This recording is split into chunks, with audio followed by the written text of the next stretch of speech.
All right, and we back on the forecast. So out in Cali, in Barstow, a mentally ill brother, Nathaniel Pickett, was shot right outside of his door by San Bernardino police. So let's go back and see what led the police to shoot this mentally ill brother. This is a video that depicts the last few moments of Mr. Pickett's life. Is that correct? It is, and as indicated on the screen, this occurred on November 19th, 2015 in Barstow at the El Rancho Motel in Barstow. Okay. Now looking at the screen, one of the first things we're going to see, I believe, is just partially of the legs or of the officer and of Mr. Pickett. Is that correct? It is, and it's important to note that this is also a motel/apartment where Mr. Pickett actually lived. All right. And the other thing we should watch for is that after he speaks to Mr. Pickett, who suffers from a mental illness, we're going to see the officer walk parallel to him. And we've heard from witnesses that as he's walking parallel to him, that he is going ahead and trying to provoke him and saying, and incite him. Is that what we've got the reports from the witnesses? It is. Several of the witnesses actually use the word antagonize. So it looks like right now, if you watch the video, you're going to see at the very top of the screen, Mr. Pickett in the hallway. Okay. So there's Mr. Pickett in the hallway and he's talking to the officer. But look as he rocks back and forth. That's important. A lot of the medications on people that are mentally ill, they seem to almost be restless at times. Mr. Pickett's behavior is non-aggressive. He seems to be communicating with the deputy, just not being threatening in any manner. Right.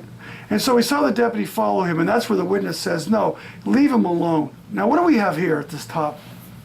It looks like, from what I can tell, is that Mr. Pickett is stopped at the end of the hallway. The deputy, again, just outside the hallway, but parallel to him, and it looks like there's some communication.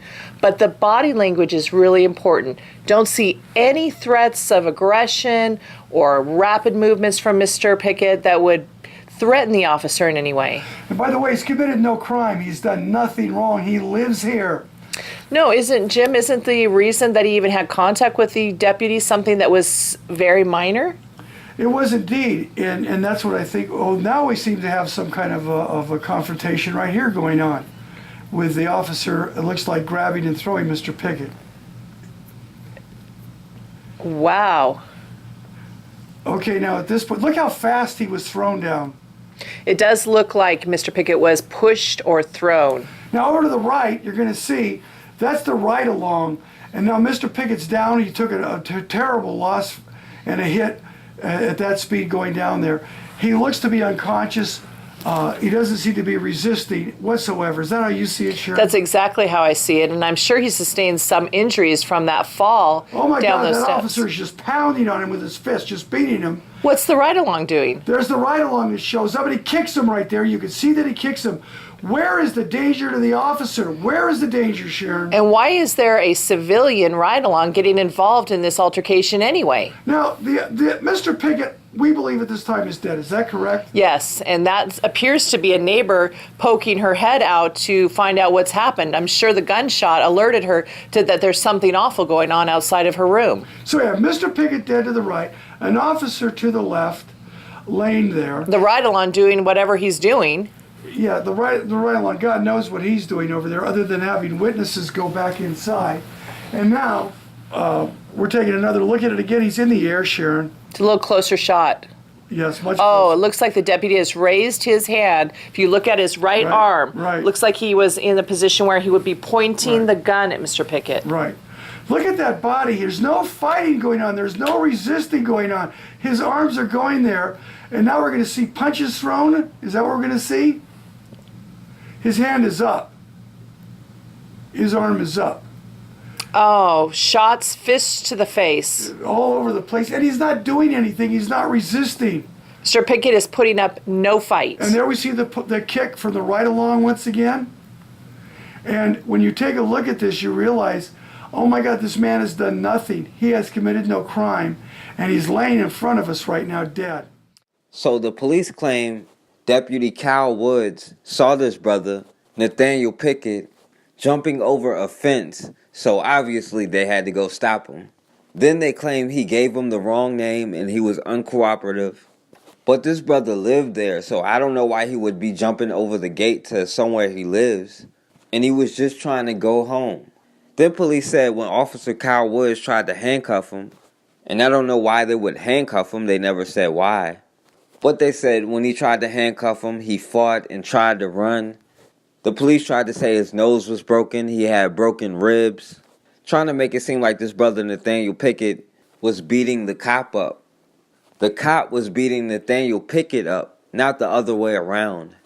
The man was hurt and the cop was over top of him, punching him in the face.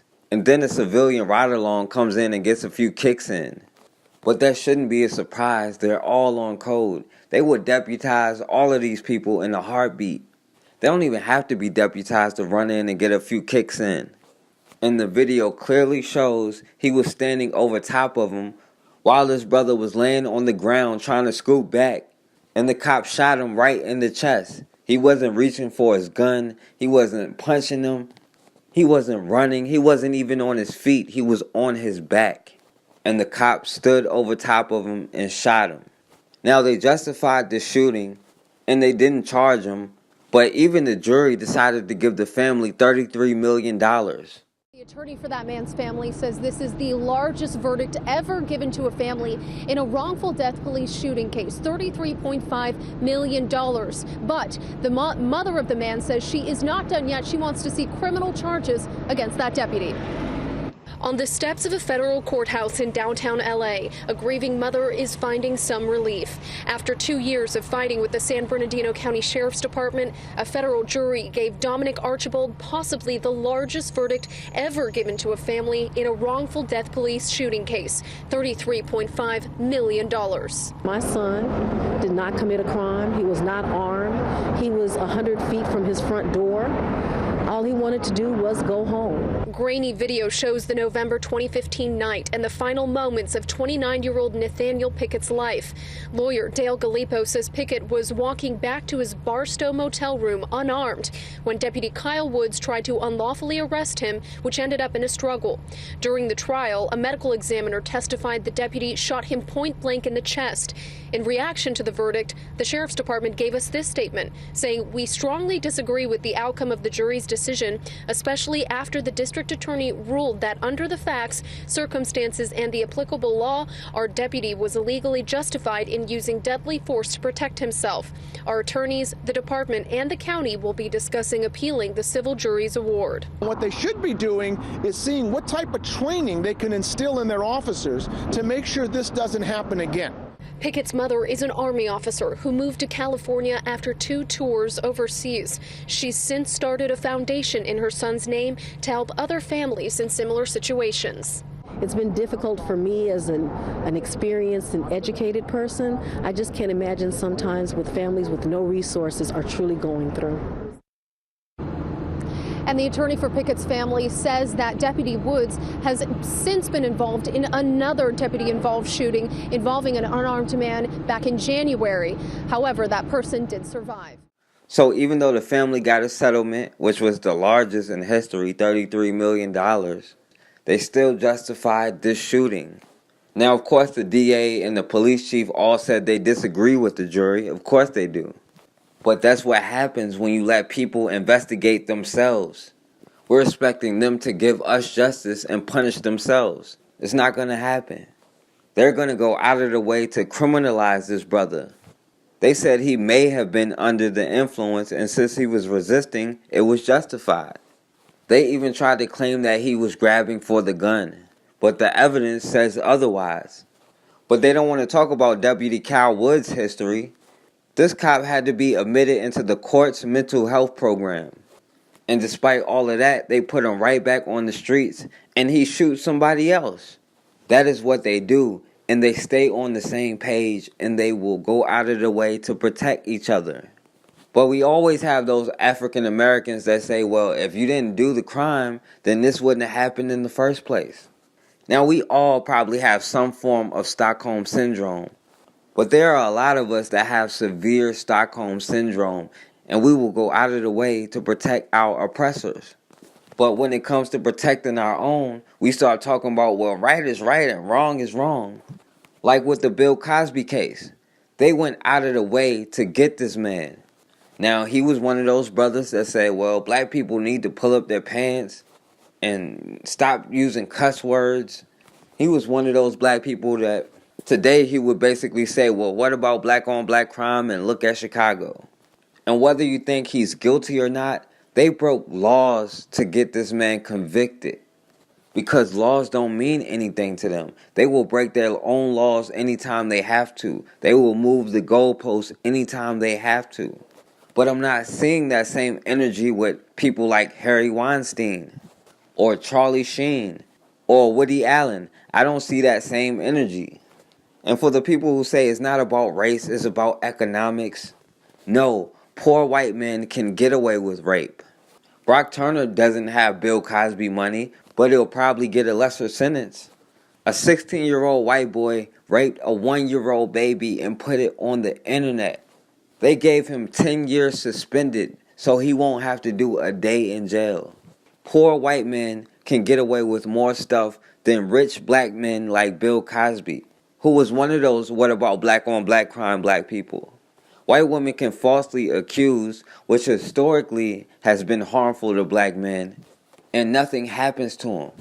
That lady who lied on Emmett Till, Carolyn Bryant, she admitted she lied. There's no statute of limitation. They never tried her. They can try her for murder, but they didn't do anything. Donald Trump was accused of rape by multiple women, including his own wife, and he was elected the president. But we're still out here begging and crying and protesting and asking for justice from these people like they're really going to punish themselves. At the end of the day, we are the only ones that can protect ourselves. And that's why it's important for us to build institutions in order to protect us. Institutions to help our mentally ill. And institutions to punish people who harm us. But until we put aside our tribalist mindset and understand that no matter what our beliefs are, it doesn't matter because we're still subject to someone else's laws and punishments. Mr. Pickett's mother, Dominic Archibald, to this day indicates that she just cannot watch this video, and I understand completely why. At the end of this video, there's going to be two things that are going to be added on. At the end of this video, you're going to see Mr. Pickett, after they run over and check on the officer, make sure he's okay. Never check on Mr. Pickett. You won't see any ambulances come and rescue, and you'll see a deputy or law enforcement officer throw his body to the side like it's a garbage bag. I just can't believe that there weren't any medical personnel on hand to render aid to Mr. Pickett. It's just unconscionable. Well, Sharon, if that bothers you, you and I both know that what happens after this is even worse. They don't refrigerate his body and it rots. Look at that officer change his position. That's amazing. Why is he coming over to Mr. Pickett, who's obviously dead? And what is he doing? Now, here's the deputies coming to help the officer. No one's checking on Mr. Pickett. No, I believe that at some point, two deputies actually dragged Mr. Pickett's body off the scene, again, before medical personnel have even assessed Mr. Pickett's condition. How about the fact that it's a crime scene and there needs to be some preservation of evidence? Does that ever seem to dawn on anyone's mind here at all? Amazing. And what was the alleged injury to the deputy? I think that we had heard through different sources, maybe a broken nose, possibly a broken rib. I don't know that those sources were ever authenticated, though. What I saw would not involve him getting injured whatsoever. And it looked to me as though Mr. Pickett's body was feebly laying on the ground, and perhaps he was unconscious or near death. And you have to keep going back to the question, what is it that Mr. Pickett did to deserve to be shot down? He's done no wrong. There's no crime been committed. They would teach officers that if you stole a television or money, you can't shoot him for property. But I guess out here is that if you have a problem with an officer, it could cost you your life. And Sharon, this is going on not just here, but all over America.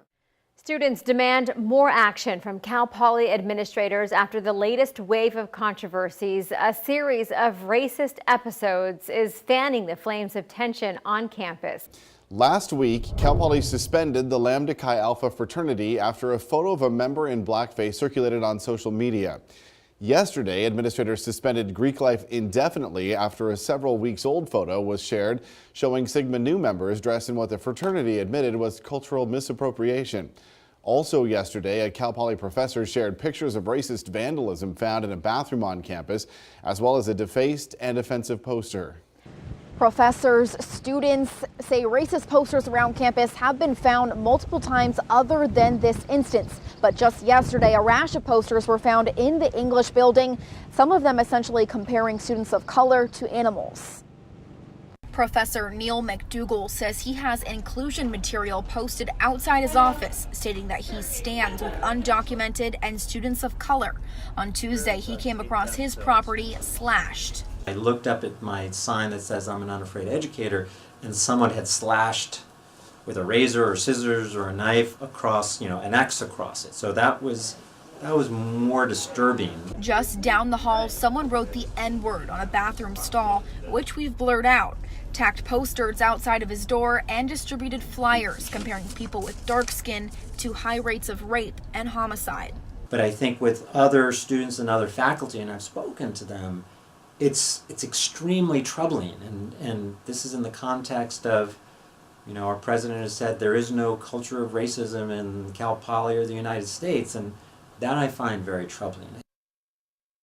Today, the Board of Directors for Cal Poly students listened to an hour's worth of student and faculty comments at their meeting today. Students are calling for more to be done to help and support students of color on campus. Professors and students have told me that a rash of racist posters and incidents has happened this week. As racial tensions continue to dominate the conversation here at Cal Poly, students are continuing to speak up. Our black and brown students do not have the representation that they need. We have less than 200 black students on campus and over 12,000 white students. They are outnumbered every single day that they step foot on this campus. The Associated Student Board of Directors serves as the official voice for students at Cal Poly. At Wednesday's meeting, students took the podium to express their well-being on campus. It's not one incident. It's decades, it's centuries of racism on this campus. It's not this one incident, and it's not this one group, and it's not this one person. It's a culture on this campus. With the Cal Poly president sitting in on the meeting, students voiced their concerns about covert and overt forms of racism towards people of color on campus. It's really heartbreaking to me, and I know we are all one community, but to know that these students don't feel safe at all. And this week I've had hurtful things said to me by parents I have never met and whose students have not even yet accepted Cal Poly. You all should be ashamed. Administration should be ashamed that the work that people are doing here, the students of color are doing here, this is work you guys should be doing. Students of color are losing sleep. They're not focused on their classes. You guys don't see what's going on in the background. And I see it every day, and I see the pain, and I see the struggle. And it's just, you should be ashamed that they're the ones that are being burdened with this job. This is not their job. Students said tonight they do not want to let administration forget about the issues that they talked about at this meeting, and they will continue to hold the conversation throughout the university. If you had to guess what state this viral racist promposal comes from, what would you guess? If your answer was Florida, you win.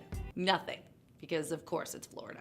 Welcome back to What's Trending. I'm Martine Bierman. Make sure to subscribe for more social media and news stories every day. This image, originally posted to Snapchat, has been widely shared across other social media platforms this week. It's a promposal from Riverview High School student Noah Crowley. The sign reads, "If I was black, I'd be picking cotton, but I'm white, so I'm picking you for prom." The Snapchat featured 2 heart eye emojis from the recipient suggesting that she accepted his promposal. And a lifetime of hatred, bigotry, and racism together. It's worth noting that articles surrounding the controversy have refrained from identifying the recipient of the message since she's a minor. Crowley, however, is 18 years old, so he's been identified and should know better, or be better. He should know and be better. Riverview High School student Erin Williams shared the snap on her Facebook, where it got national attention. I'm angry and I'm hurt and I'm confused. Williams posted the picture on her Facebook page, and it has since gone viral. She says this isn't the first time racial incidents have occurred on Riverview's campus, giving the school a bad name. Erin says there's been rampant racism at her high school in the past weeks, where she's been called the N-word and an uneducated black bitch.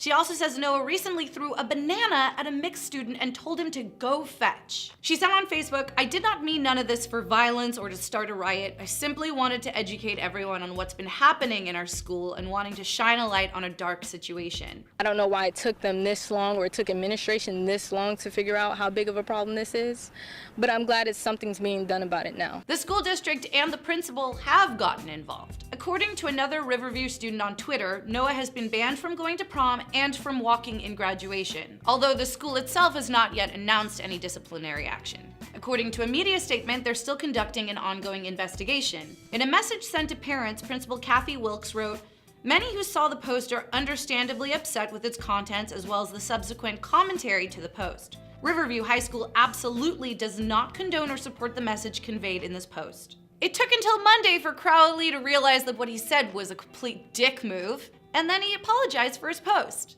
He wrote, "Anyone that knows me, and the student he asked to prom, knows that that's not how we truly feel. It was a complete joke and it went too far. After reading the texts and Snapchats, I truly see how I've offended people and I'm sorry." Again, it took your post going viral for you to realize that that is a completely disgusting and inappropriate thing to say. What a life lesson you must be having right now. But other students and friends of Noah have defended him. He's never gotten in a fight over race or anything like that at school. He's never gotten in an argument over it. So I don't think that he is racist at all. But the president of Sarasota's NAACP chapter told the local ABC affiliate that Noah must have known what he was doing. But he would have to have known what is going on in our communities, in our societies, around this world, and what would make him do something like that. I was just in total disbelief, and my heart was just saddened at the same time. Of course he knew what he was doing. He called it a joke. The district said it's working with local leaders to create a forum to encourage the discussion of race among students. A remarkably similar incident happened last year at Monarch High School in South Florida, where a few students wrote a sign reading, "You may be picking cotton, but we're picking you to go to prom with us." 2 students were suspended after that sign. Appropriate for me to say nigga if it's in a song and I'm singing the lyrics, or is it not appropriate for me to say nigga? Let me know. You're offended and suck my dick. That much we give a shit about. Appropriate for me to say nigga if it's in a song and I'm singing the lyrics, or is it not appropriate for me to say nigga? Let me know. Racist and vulgar rant by 2 women has sparked an investigation at 2 separate universities. One of the students has been identified as a sorority member at William Patterson University. Officials and other students at that school calling it disgusting. New Jersey reporter Tony Yates live in Wayne with a reaction. Tony? And Diana, you know, it is a hot topic here on campus. We got a lot of students who said no comment, but at the same time, some of the students who did see the video jumped at the chance to express their feelings. This is one of the videos posted on social media. Appropriate for me to say if it's in a song and I'm singing the lyrics, or not for me to say let me know. She asks if it's appropriate or not for her to say the slang version of the N-word since it's used in many popular songs. This is the second video. We have it silenced because the entire rant is racy and the same word is used. One of the women is identified as a William Patterson University student and a member of Delta Phi Epsilon sorority. The other is said to be a Penn State student. The videos are being denounced by students we spoke to at the school. I think it's like disgusting and very backwards. To put it on social media and out there, I think is very just unprofessional in an environment like this. So yeah, it's definitely inappropriate. I even asked, is her question valid? The word can be heard in songs that millions of people listen to.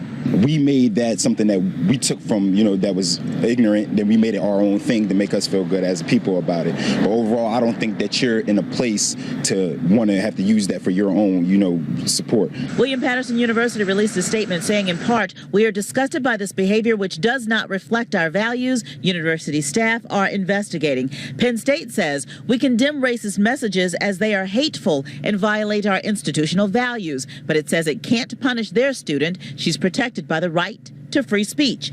Delta Phi Epsilon's international office says it is aware of the situation and will take swift, decisive action to remove her or any member who does not uphold our values. Members of Syracuse Theta Tau fraternity are apologizing for an offensive video that triggered protests on campus and led to the frat's suspension.